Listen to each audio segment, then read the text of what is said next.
Boa noite a todos. Eu estou aqui juntamente com o pastor Francisco e essa noite eu tenho uma missão. Vim aqui para entrevistá-lo.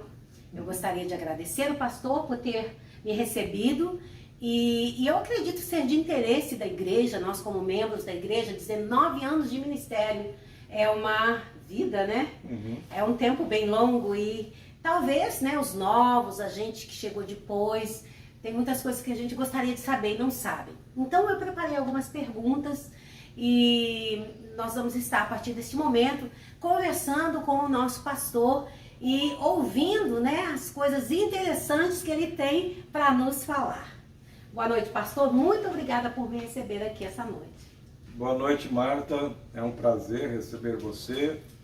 É um prazer falar à igreja sobre esses 19 anos de ministério, algumas experiências. É a primeira vez que eu estou sendo entrevistado por alguém na minha vida inteira. Né? Então, experiência nova que eu já estou gostando. Ah, que bom! Então vamos lá. Nossa primeira pergunta é: quando o senhor percebeu que foi chamado para o ministério? E foi como pastor ou líder? Nenhuma coisa nem outra. Porque eu sempre fui professor. Desde os meus... na minha conversão eu já era professor, eu já me tornei professor de escola bíblica dominical. Então o meu chamado não é para pregar, mas para ensinar. Então não houve uma data específica, como eventos da nossa vida, como casamento, nascimento de um filho. Então eu não me lembro exatamente desse chamado quando aconteceu. Eu lembro que eu decidi ir para o seminário para aperfeiçoar a minha didática de ensino. Não é? E havia uma mulher na igreja que sempre me disse o seguinte: olha, você vai ser pastor. E eu sempre ignorei, falei, não, você está louco, eu jamais serei pastor. Mas quando eu me fui consagrado, ela me chamou e me disse, eu disse que você seria pastor. Mas o meu chamado não foi para ser nem líder e nem pastor, mas sim professor da palavra. Esse foi o meu chamado. E quando me dei conta, eu já estava como pastor também. Interessante. Pastor, como o pastor consegue equilibrar as necessidades pessoais, as necessidades da família e as necessidades da igreja em sua vida? Eu acredito essa ser uma pergunta que leva a nós, como membros da igreja, também a poder ajudá-lo e dar um suporte maior, porque às vezes nós não entendemos, né, quanto é exigido de um pastor e que ele é um homem normal e faz todas as coisas como todo mundo, né? Então essa seria uma pergunta assim que eu acredito que é de interesse de toda a igreja saber. Sim, sim. Eu costumo dizer que tempo você administra, não é? Quando alguém diz que não tem tempo, ou ele não está administrando bem o tempo, ou ele está priorizando errado. Então eu tenho que jogar com o tempo, eu calculo mais ou menos o tempo, não é? E desde o início do meu casamento, eu determinei com Zilda que a sexta-feira seria dela. Não é? Então essa é uma determinação minha e dela. Lógico que não dá para cumprir a risca todas as sextas-feiras, mas a grande maioria a gente usa a nossa sexta-feira. Então eu tento balancear, não é, esse tempo, dedicando a minha vida pessoal, minhas coisas, não é? Também em relação ao nosso casamento e também a preparação de sermões, de aula, de devocionais e tudo mais. Não há um segredo, uma receita para isso acontecer, Marta, no meu caso. Mesmo porque os especialistas, os pastores mais antigos dizem que para preparar um sermão você precisa de 12 horas ininterruptas. 12 horas sem parar. Não é o meu caso, porque eu não tenho 12 horas disponíveis ininterruptas para preparar um sermão.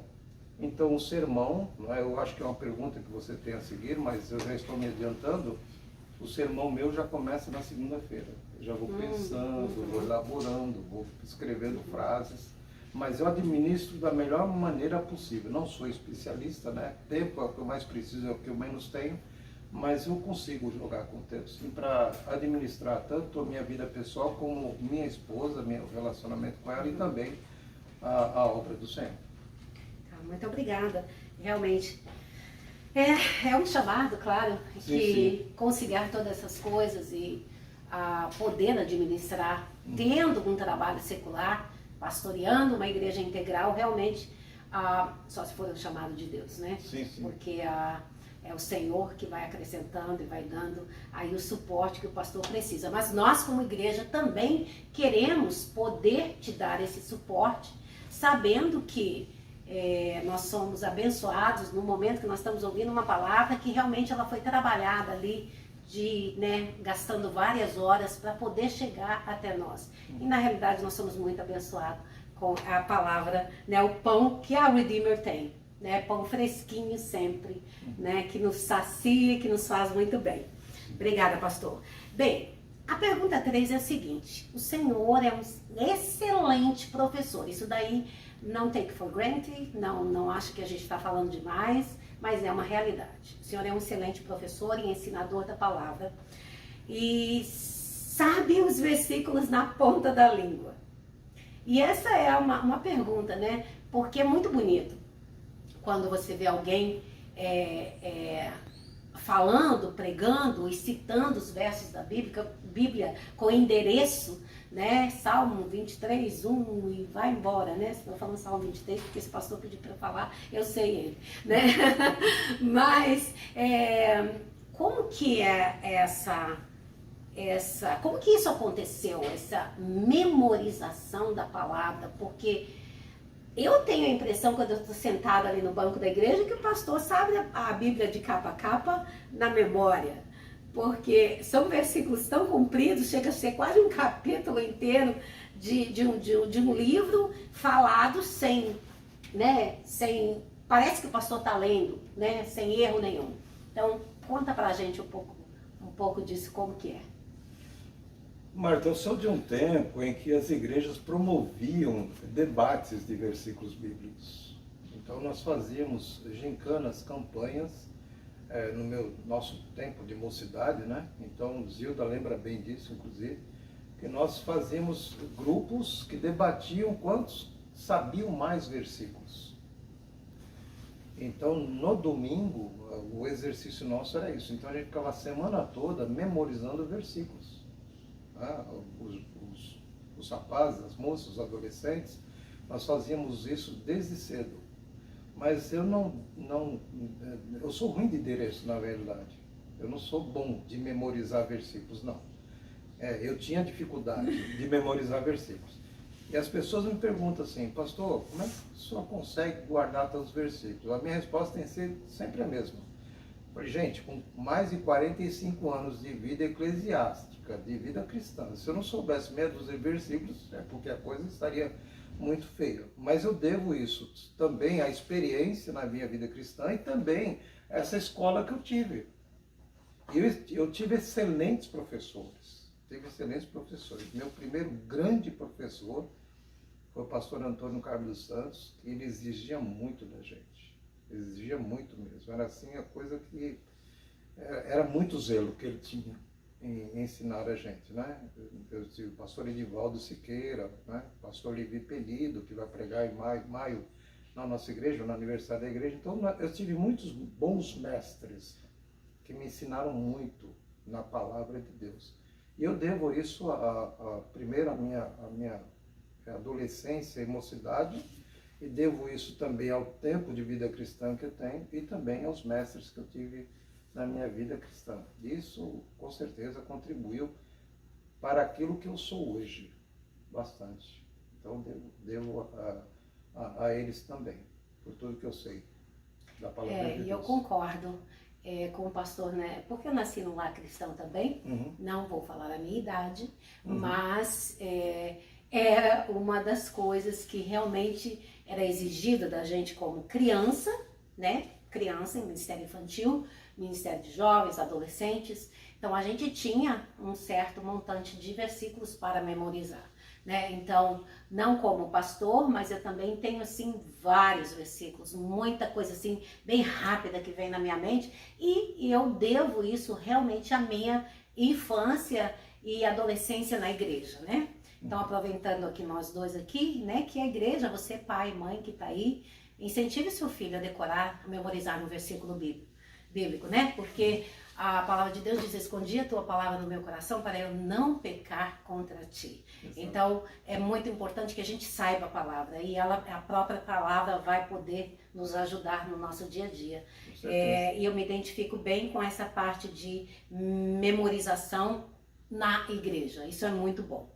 Bem, a próxima pergunta é: quando o pastor assumiu a primeira igreja como pastor titular? Foi em 2005. Nós chegamos na Flórida em 1997 e nós éramos membros da PIB, né? Ficamos lá 8 anos, de 97 a 2005, e nós assumimos o Ministério Brasileiro na Sheridan, né? Havia um grupo brasileiro ali. E eu encontrei um grande amigo, o pastor John Hoffman, que mora em Orlando. Ele foi meu assim, um co-pastor, mas um amigo mesmo, né? Um excelente professor da palavra.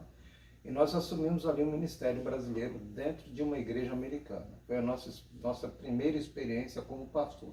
Eu já era pastor, mas não pastor titular de um grupo ou de um ministério ou de uma igreja. Então ali foi nossa primeira experiência, porque eu costumo dizer que o ministério não é só meu, né? Mas é da minha esposa também. É evidente que ela não é pastora, mas ela está comigo ali, então ela me ajuda muito nessa parte. Então, assim, meu primeiro pastorado foi em 2005, né? E ficamos ali com um grupo, até que esse grupo se desfez, e nós se juntou a essa igreja que estamos agora, não é? Mas foi uma primeira experiência. Difícil, mas a gente vive de desafios claro. E ultrapassar obstáculos. Claro. Né? Ok.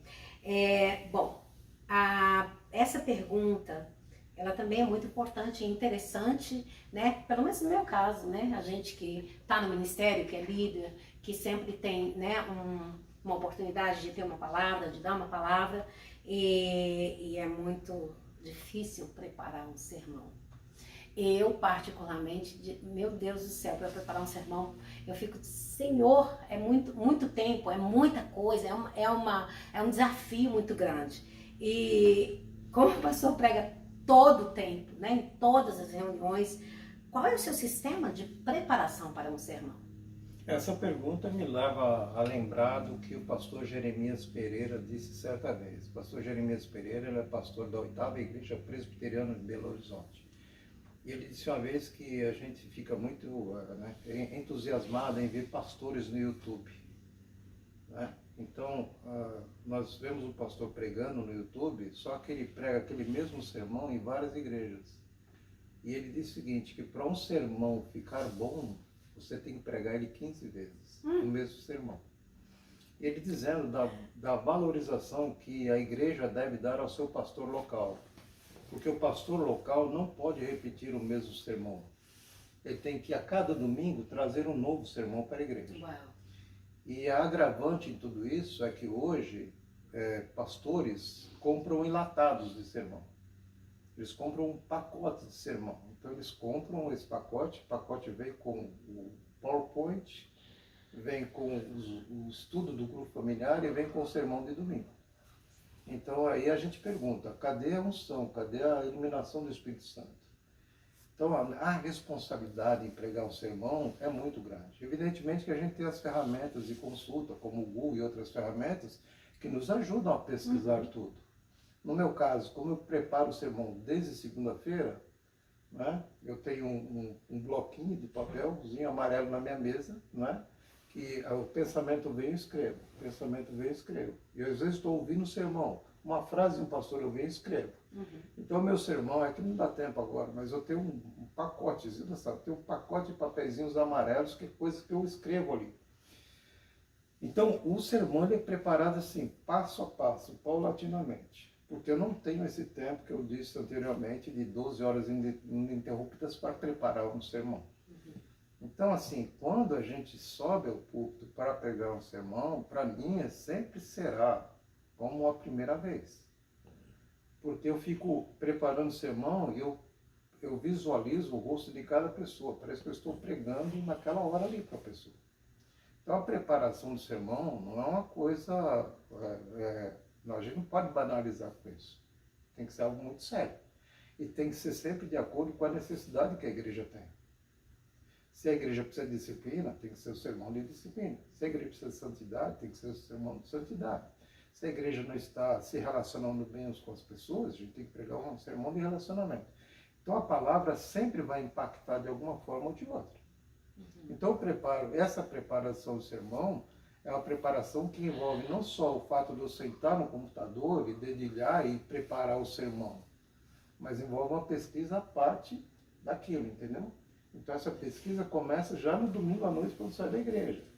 Porque eu faço a leitura da igreja no domingo para não poder pregar o sermão no domingo seguinte. Então leva tempo. Uau. Leva tempo. Então, olha só. Isso é bom até para a igreja saber. Como isso é muito. Essa entrevista está sendo boa para esclarecer a igreja, né? Como é que a gente faz o trabalho.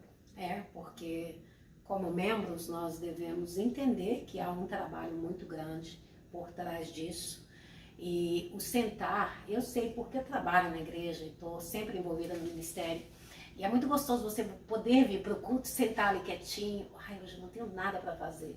Né? Porque é uma responsabilidade muito grande. Qualquer coisa que você vá fazer na igreja, porque é para o Senhor que nós estamos fazendo, é uma responsabilidade muito grande. E às vezes nós como membros não nos damos conta do trabalho que existe durante a semana na vida do pastor da igreja. Quando nós sentamos ali, a gente só absorve, a palavra é abençoadora, a palavra é maravilhosa, a gente depois diz, uau, eu precisava ouvir isso, e na realidade às vezes a gente não se conscientiza do trabalho, né, de domingo para o outro domingo. Então é um trabalho constante e claro que esse pacote de sermão comprado, com PowerPoint, com tudo, ele não vai servir a igreja local como um trabalho feito, dirigido, direcionado pelo Espírito Santo, orado e direcionado específico para a igreja. Né? Hoje, claro, nós temos muitas ferramentas. Hoje, qualquer pessoa que seja um pouquinho inteligente na questão de falar e tenha essa habilidade de falar, ela pode ali preparar e pregar. Mas é diferente do que... É como cantar. Né? Nós temos vários cantores maravilhosos e tem outros que não são até tão muito bons, mas quando cantam, toca o coração. Então, na realidade, essa liderança do Espírito Santo, ela é uma busca constante e diária, né? Então, quando a palavra chega para nós, para a igreja, ela chega já preparada do jeito que o Senhor queria para nós, né? Então, se dói, a gente tem que saber que é o cuidado de Deus para a nossa vida.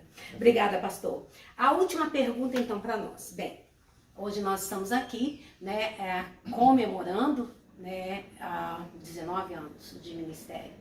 E somos abençoados como igreja.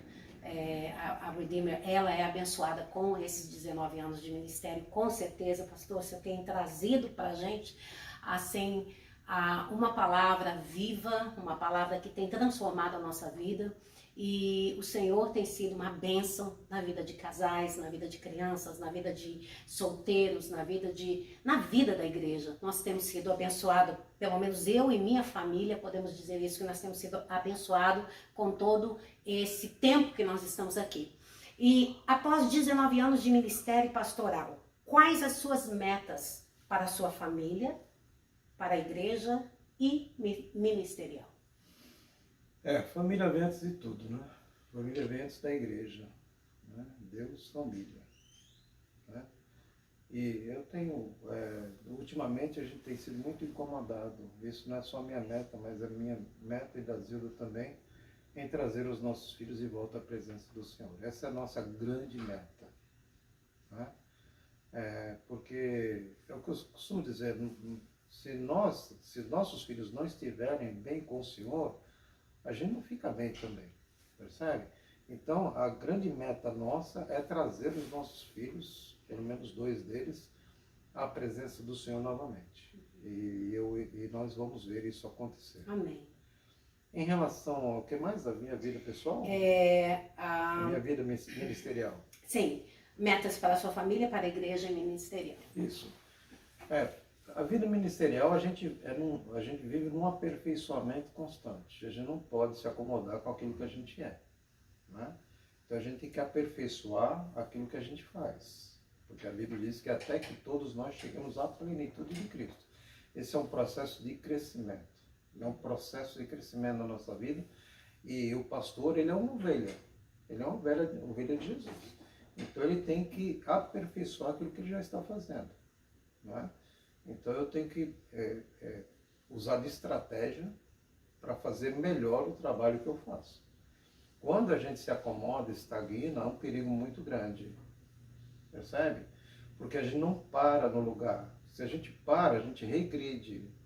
Então eu preciso sempre estar avançando. Então a minha meta na vida espiritual é eu conhecer mais Jesus, primeiramente, antes de tudo, né? É eu fazer melhor preparar melhor o meu sermão, porque eu não posso estar satisfeito com o que eu faço. Se eu estiver satisfeito é porque a coisa não está bem, não é? E na vida eclesiástica, eu como pastor da igreja, o meu grande sonho para a igreja é que a igreja se pareça com Jesus. Esse é o meu sonho para a igreja. Eu não quero uma igreja, eu não penso numa igreja de 2, 3, 10 mil pessoas. Eu não penso na igreja com um grande orçamento. Eu não penso na igreja cujo templo é suntuoso. Não, meu primeiro objetivo para a igreja é que ela saiba andar sozinha. Que ela saiba andar com as próprias pernas, que ela conheça Jesus, quem é Jesus. Porque se ela fizer isso, eu estou realizado. O que vem a acontecer depois, isso é como consequência.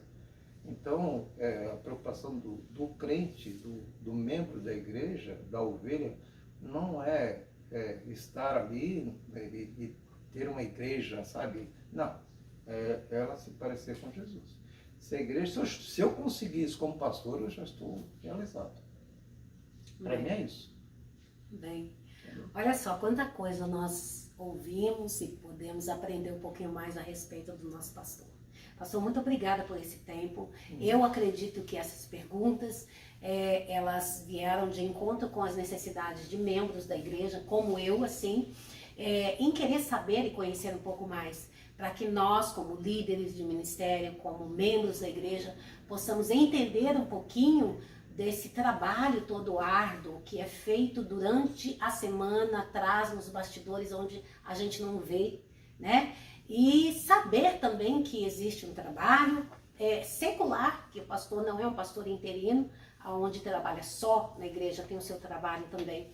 E nós queremos, né, com essa entrevista, poder guardar essas coisas e poder, como igreja, ser uma igreja que te dá o suporte, abençoa, sermos ovelhas, né? Uhum. Não bodinhos, ovelhas. É isso que nós queremos ser. Exato. Ovelhas. Gente, olha, muito obrigada, pastor. Hoje é quinta-feira, né? Depois de um dia de trabalho, né? Uma semana quase se findando aí, à noite, cansado. O pastor abriu as portas da sua casa, me recebeu aqui com o interesse todo em responder aquilo que é de bom grado para a igreja, né? Aquilo que vai trazer um benefício para a igreja. Muito obrigada, que o Senhor abençoe a sua vida, tá? Nós te amamos muito e parabéns mais uma vez pelos 19 anos. Obrigado. Eu que agradeço, Marta. Agradeço a você, a igreja, pelo carinho, pelo respeito que vocês têm tido para comigo, né? Eu não quero ser guru de ninguém.